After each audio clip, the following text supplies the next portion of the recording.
मौलाना फजलुर रहमान ने हुकूमत का आईनी तरमीम का मुसवदा मुकम्मल तौर पर मुस्तरद कर दिया। कहते हैं यह मुसवदा काबिल कबूल है, ना ही काबिल अमल। हुकूमत कह रही है कि इनका कोई मुसवदा है ही नहीं। मुसवदा किसी को दिया गया और किसी को नहीं। जो मुहैया किया गया वो मुसवदा क्या था? मौलाना की मीडिया से गुफ्तगू, कहा कि जो कुछ हमें दिया गया उसका हमने मुतालिया किया। अगर इस मुसवदा का साथ देते तो ये मुल्क, कौम और आइन के साथ खयानत होती। मौलाना फजलुर रहमान की असद कैसर के घर आमद ज़ोहराने में शिरकत। असद कैसर, आरिफ अलवी और रऊफ हसन ने मौलाना का इस्तकबाल किया। मौलाना ने कहा कि असद कैसर ने मेरे घर बहुत खाने खाए हैं, अब मैं उनकी तरफ आ गया हूँ। मुलाकात में मुजवज़ा आईनी तरामीम समेत दीगर सियासी सूरत हाल पर भी तबादला ख्याल। असद कैसर की मीडिया से गुफ्तगू, कहा कि जो भी होगा अपोजिशन की मुशावरत से होगा। मुल्क में अमन व अमान की सूरत हाल तशवीशनाक है, अपोजिशन को इकट्ठे होकर आवाज़ उठानी चाहिए। कभी ऐसा नहीं हुआ कि आईनी तरमीम हो और मुसवदे को छुपाया जाए। हमारे मखवी एमएनएस वापस आ गए हैं।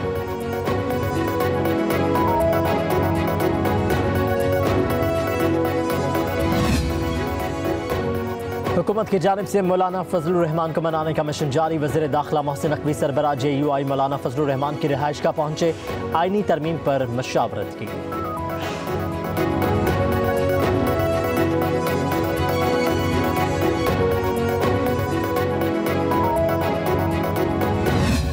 ये है एक इंडिपेंडेंट अदालत बना दी जाए जो कॉन्स्टिट्यूशनल जुरिस्डिक्शन एक्सरसाइज करे। आर्टिकल 184 जिसके तहत हम ओरिजिनल जुरिस्डिक्शन एक्सरसाइज करते हैं, जिसके तहत सुवो मोटो नोटिस सुप्रीम कोर्ट के पास इख्तियार है। आईनी अदालत का मकसद सो मोटो इख्तियारात का तयन करना है। वफाकी वज़ीर कानून आज़म नज़ीर तारड़ का इस्लामाबाद में सुप्रीम कोर्ट बार एसोसिएशन के इजलास से खिताब, कहा कि हुकूमत साजी के वक्त नून लीग और पीपल्स पार्टी के दरमियान मिसाक जमहूरियत पर दस्तखत हुए। 18वीं तरमीम के नामुकम्मल एजेंडे को आगे बढ़ाने का फैसला हुआ। पीपल्स पार्टी का मुतालबा था कि अदालती इस्लाहात की जाए। कहा कि मुजवज़ा आईनी अदालत में तमाम वफाकी अकाइयों की नुमाइंदगी होगी।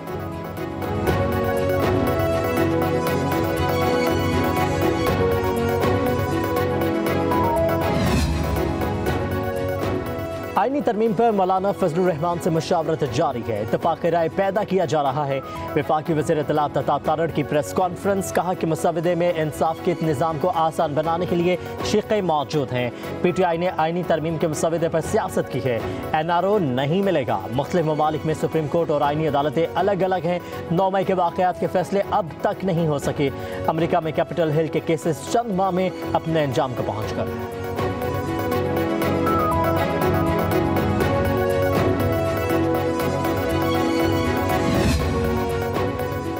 बानी PTI आईनी तरमीम के मामले पर मौलाना फजलुर रहमान के किरदार पर कन्फ्यूजन का शिकार। अडियाला जेल में 190 मिलियन पाउंड रेफरेंस की समाअत के मौका पर सहाफ़ी ने सवाल पूछा, आईनी तरमीम के हवाले से मौलाना फजलुर रहमान के किरदार को कैसे देखते हैं? बानी ने कहा कुछ कह नहीं सकते। दोबारा सवाल पर बोले, मौलाना जमहूरियत के साथ खड़े हैं तो अच्छी बात है।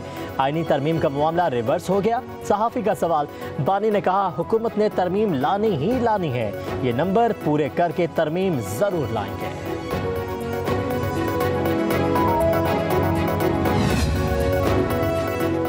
नायब वज़ीर आज़म इसहाक डार और रूस के नायब वज़ीर आज़म की मुलाकात। दो तरफ़ा ताउन के तमाम पहलुओं पर तबादला ख्याल।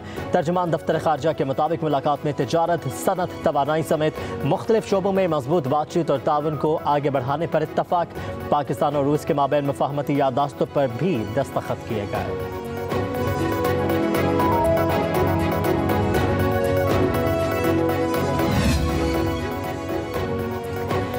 Army chief general Asim Munir से रूस के नायब वज़ीर आज़म अलेक्सी ओवरचॉक की मुलाकात। GHQ में होने वाली मुलाकात में army chief general Asim Munir का रूस के साथ रवायती दिफाई ताल्लुकात को मज़ीद फ़रोग़ देने के आज़म का यादा।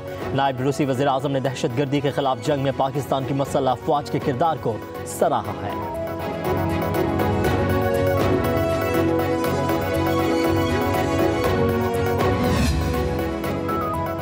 190 मिलियन पाउंड रेफरेंस की समाअत आज अडियाला जेल में होगी। एहतसाब अदालत के जज नासिर जावेद राना समाअत करेंगे। बानी PTI और बुशरा बीबी को कमरा अदालत में पेश किया जाएगा। गवाह तफ्तीशी अफसर मियाँ उमर नजीम पर जिरा की जाएगी।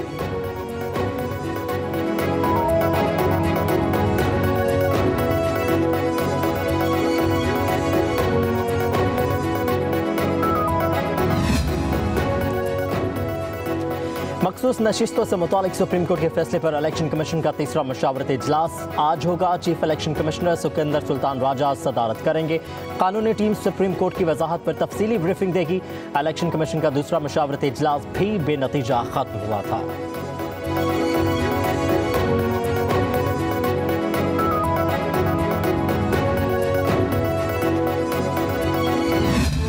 इलेक्शन एक्ट के तहत तहरीक इंसाफ पर 5 साल की पाबंदी लग सकती है। इंट्रा पार्टी इंतखाबात केस में इलेक्शन कमीशन ने खबरदार कर दिया। कमीशन ने रिकॉर्ड जमा कराने के लिए तहरीक इंसाफ को 2 अक्टूबर तक मोहलत दे दी। मेंबर खैबर पख्तूनख्वा इकरामुल्लाह ने कहा कि 5 साल के बाद इंट्रा पार्टी इंतखाबात कराए हैं, इसके नताइज तो भुगतना होंगे। बेंच ने इलेक्शन कमीशन हुकाम से सवाल किया कि अगर हम अब भी PTI के इंट्रा पार्टी इलेक्शन को तस्लीम नहीं करते तो क्या मुस्तकबिल होगा।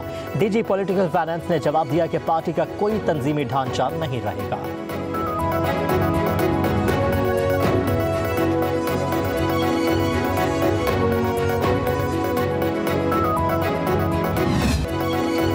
तहरीक इंसाफ ने बेहतरीन इंट्रा पार्टी इलेक्शन कराए थे, किसी ने इंट्रा पार्टी इलेक्शन पर एतराज़ नहीं किया।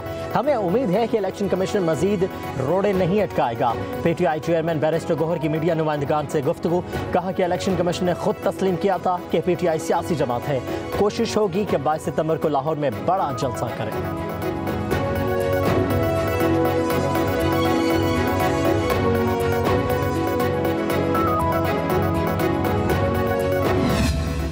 चौदह 1000 स्कूल्स को पहले मरहले में 5800 स्कूल्स को हम आउटसोर्स कर रहे हैं। पिछले 5-7 साल सवाए करप्शन के यहाँ पर और कुछ नहीं हुआ। जब मैंने पंजाब टेक्स्ट बुक बोर्ड का मीटिंग मैंने ली तो मुझे ये सुन के मेरे औसान ख़ता हो गए कि जो PTI का उस वक्त का एजुकेशन मिनिस्टर था उसने कम से कम पंजाब टेक्स्ट बुक बोर्ड के थ्रू 1 अरब रुपए की करप्शन की।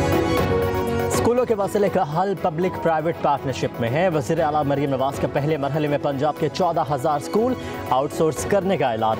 तकरीब से खिताब करते हुए कहा कि फैसले दफ्तर में बैठकर नहीं करती, आवाम में जाकर बातचीत करके इक़दामात करती हूँ।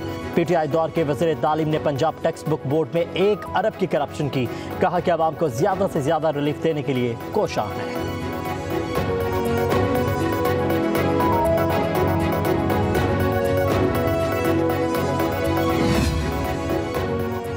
वज़ीर आला मरियम नवाज की जानिब से बिजली बिलों में 14 रुपये फी यूनिट रिलीफ पर ब्यूरोक्रेसी हाथ कर गई। 3 फेज़ मीटर सार्फिन रिलीफ से महरूम। 14 रुपये फी यूनिट का रिलीफ सिर्फ सिंगल फेज़ मीटर सार्फिन तक महदूद रहा। ज़राए के मुताबिक वज़ीर आला मरियम नवाज की जानिब से रिलीफ का ऐलान 3 फेज़ मीटर के सार्फिन के लिए भी किया गया था।